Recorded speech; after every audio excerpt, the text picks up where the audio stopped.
हरियाणा के राज्य सूचना आयुक्त प्रदीप शेखावत ने कहा कि अपने परिवार, समाज और सनातन संस्कृति से जुड़कर ही हम आगे बढ़ सकते हैं। उन्होंने कहा कि बच्चों के सर्वांगीण विकास के लिए शिक्षकों व अभिभावकों की साझा जिम्मेदारी होती है। जहां घर पर माता पिता बच्चों को संस्कार देते हैं, वहीं स्कूल में शिक्षक शिक्षा के माध्यम से इन संस्कारों को परिष्कृत करते हैं।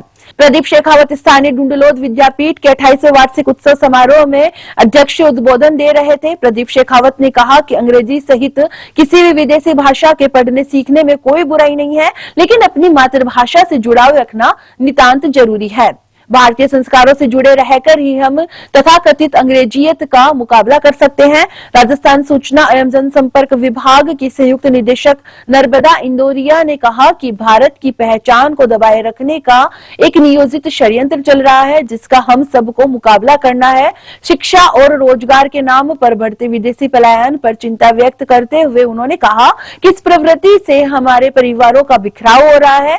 नर्मदा इंदौरिया ने कहा कि जीवन कमाई व केस का नाम नहीं, बल्कि परिवार के साथ आनंद उठाने और जिम्मेदारियों का निर्वहन करना है। उन्होंने कहा कि हमें अपने जीवन के लक्ष्यों को संतुलित रखना चाहिए। इस दौरान नवलगढ़ नगरपालिका उपाध्यक्ष कैलाश चोटिया, कृष्णा राठौड़, प्राचार्य सतीश चंद्र कर्नाटक, संस्था सचिव मुकेश पारिक, उपाध्यक्ष डॉक्टर केडी यादव, संयुक्त सचिव सीताराम जिनगर, प्रबंध समिति के हुसैन खान, एक्टिविटी प्रभारी रजनी कर्नाटक, बिंदिया जांगीर, अंजलि खुशी मौजूद रहे। और एक विद्यालय में अध्यापक बंधु भगिनी,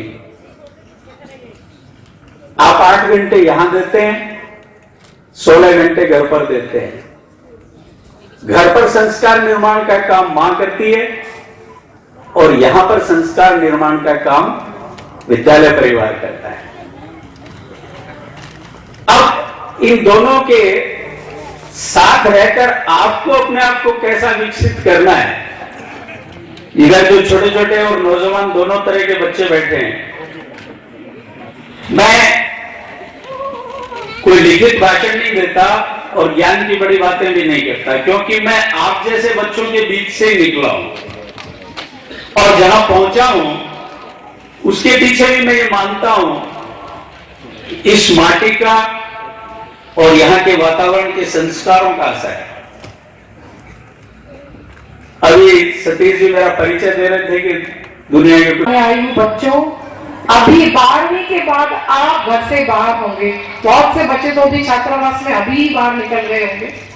आपको समय नहीं मिलेगा अपने दादा दादी, माता पिता, भाई बहन, ताऊ जी, ताई जी, चाची जी के साथ बैठने का।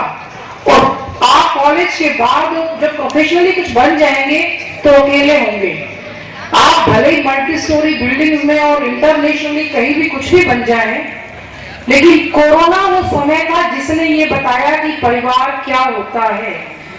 और वर्क फ्रॉम होम का आनंद जो लिया हमारी नई पीढ़ी ने, तब उसे पता लगा कि घर में बैठ के खाना पीना, एक दूसरे का साथ देना, ये भी जीवन का आनंद है क्या।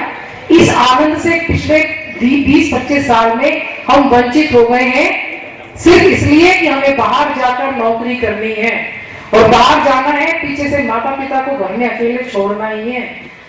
शादी होगी।